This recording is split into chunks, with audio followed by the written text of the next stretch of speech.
Hello నమస్తే అందరూ ఎలా ఉన్నారు? నేను మీ వహీదా. వెల్కమ్ బ్యాక్ టు మన ఛానల్ చిన్నమ్మ చేతి వంటలు. ఈరోజు మీ అందరికీ కమ్మని బీరకాయ పప్పు చూపిద్దామని వచ్చేసాను. చాలా తక్కువ టైంలో సింపుల్గా టేస్టీగా మనం ప్రిపేర్ చేసేసుకుందాం ఈరోజు. మరి దాన్ని ఎలా తయారు చేసుకోవాలి, దానికి కావాల్సిన పదార్థాలు ఏంటో ఇప్పుడు చూద్దామా. కందిపప్పుని ఇలా శుభ్రంగా కడిగేసి వాటర్ వేసి దీన్ని పక్కన పెట్టేసుకుందాము. మనం అన్నీ కట్ చేసుకునే లేపు బీరకాయ, టమాటా, ఉల్లిపాయ ఇది కొంచెం నానుతుంది. ఇలా దీన్ని పక్కన పెట్టుకొని 1 by 1 మనం అన్నీ కట్ చేసేసుకున్నాము. టమాటా కట్ చేసేసుకున్నాం చూసారా. ఇలా మొత్తాన్ని ఈ కందిపప్పులో యాడ్ చేసేసుకోండి. దీన్ని పక్కన పెట్టేసుకొని ఇప్పుడు మళ్ళీ బీరకాయ కట్ చేసుకుందాము. బీరకాయని కూడా పైన పీల్ తీసేసుకొని, మరీ ఎక్కువ తీయకండి, కొంచెం అక్కడక్కడ ఉంటేనే బాగుంటుంది. దీన్ని కూడా చిన్న చిన్న ముక్కలు కట్ చేసుకొని, చేదు ఉందేమో చూసుకోండి. చేదు ఉంటే కనుక వేయకండి, చేదు ఉంటే పప్పు చేదు వచ్చేస్తుంది. అందుకని ముందుగానే ఒక పచ్చిది ముక్క తిని చూడండి, చేదు లేకపోతే వేసుకోండి. బీరకాయ కూడా కట్ చేసేసుకున్నాము. దీన్ని కూడా పప్పులో యాడ్ చేసేసుకున్నాము. పచ్చిమిర్చి ఒక 4-5 వేసుకుంటున్నాం కదా. కొంచెం పచ్చిమిర్చి ఎక్కువ ఉంటేనే ఎప్పుడు కూడా పప్పు టేస్ట్గా ఉంటుంది. కారం తక్కువ వేసుకొని పచ్చిమిర్చిని ఎక్కువ వేసుకోండి, చాలా టేస్ట్గా ఉంటుంది. ఇలా ఒక 4-5 పచ్చిమిర్చిని కూడా ఆ కందిపప్పులో యాడ్ చేసేసుకున్నాము కుక్కర్లో.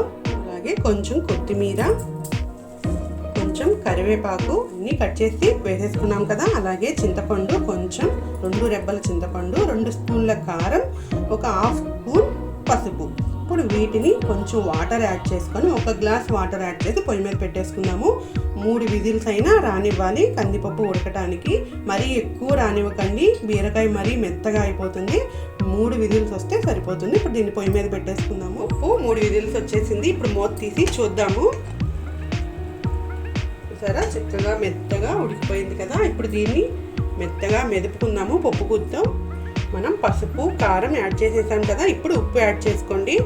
ఉప్పు మీ రుచికి తగినంత మీరు చూసి యాడ్ చేసుకోండి. దీన్ని బాగా కలిసేటట్టు మెదుపుకొని ఇప్పుడు దీన్ని తాలింపు పెట్టుకుందాము.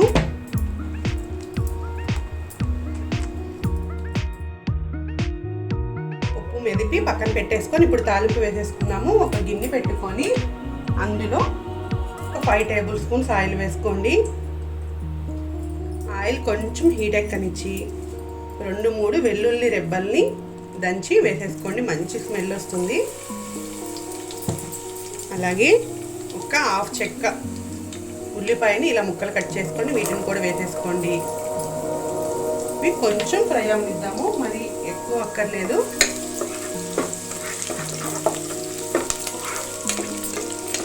కొంచెం కలర్ షేడ్ అవ్వగానే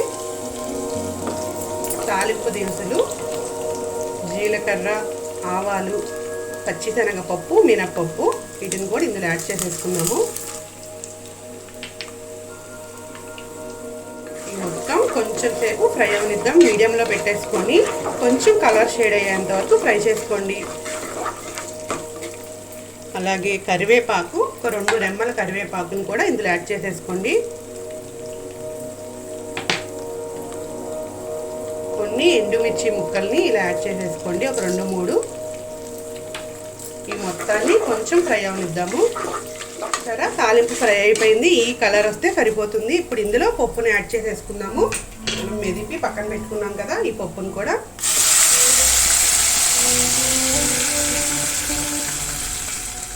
పప్పు యాడ్ చేసుకొని అదే కుక్కర్లో కొంచెం వాటర్ యాడ్ చేసుకొని వేసుకోండి. మీకు ఎంత పలుచగా కావాలనుకుంటే అంత పలుచగా చేసుకోండి. ఈ మొత్తాన్ని ఒక్కసారి కలుపుకున్నాము. మీరు ఉప్పు కూడా ఈ స్టేజ్లో చూసుకోండి. మీకు ఉప్పు సరిపోకపోతే మళ్ళీ ఉప్పు యాడ్ చేసుకొని కలుపుకోండి. చూసారా, చక్కగా ముక్కలుగా బీరకాయ తెలుస్తుంది కదా. ఇలా అక్కడక్కడ ముక్కలు తగులుతుంటే చాలా బాగుంటుంది.